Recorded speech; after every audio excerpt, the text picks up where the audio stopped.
हम दो दोस्त थे, एक दूसरे को जान से प्यारे थे।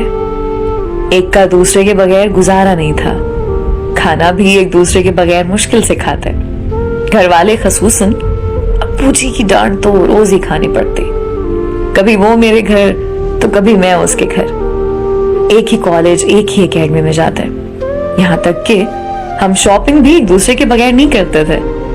हमारे और भी दोस्त थे, लेकिन हम जैसी बॉन्डिंग किसी की ना थी।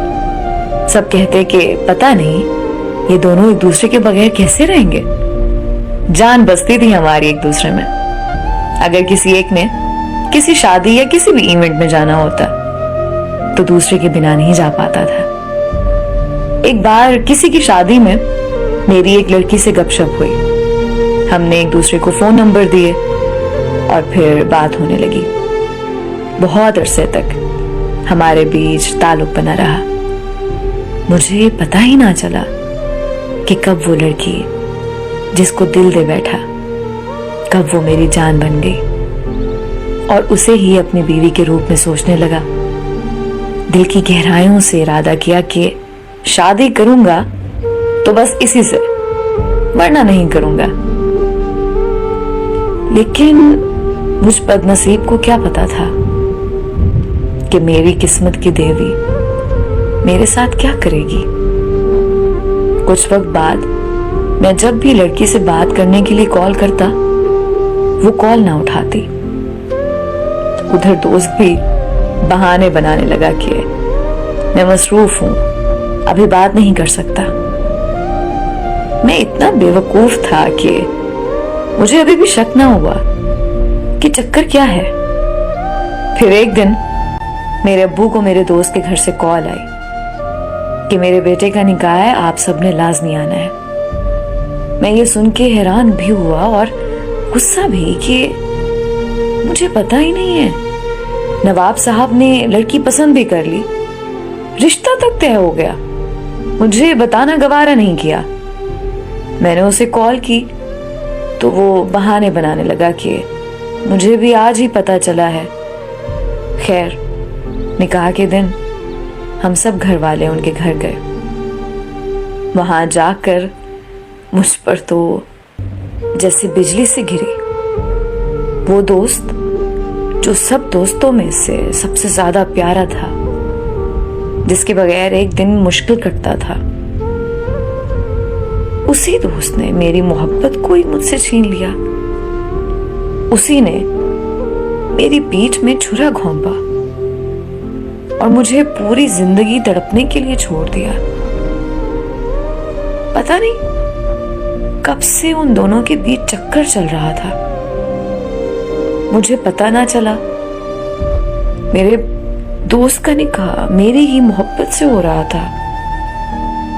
इतना बड़ा धोखा, मेरे तो होश ही उड़ गए। मैं अपनी हालत किसी को बता नहीं पा रहा था कि मेरे साथ क्या बीत रही है। वो दोनों मुझे तंज भरी नजरों से देख रहे थे, मेरा मजाक उड़ाते हुए एक दूसरे को देखकर मुस्कुरा रहे थे।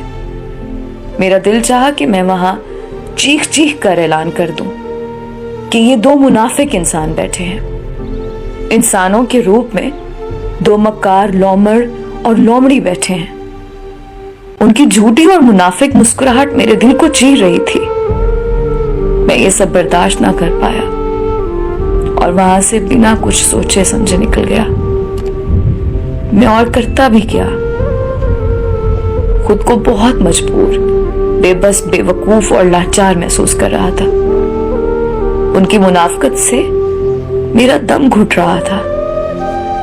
मुझे बहुत बुरे तरीके से डिप्रेशन हो रहा था। मैं जैसे ही इवेंट को छोड़कर निकला, सब बहुत परेशान हुए। सबने पीछे कॉल्स करना शुरू कर दी और जब उस मुनाफिक इंसान की कॉल आई तो मैं रो पड़ा और चीख कर बोला, बकवास बंद करो अपनी, आइंदा तुम्हारी कॉल ना आए।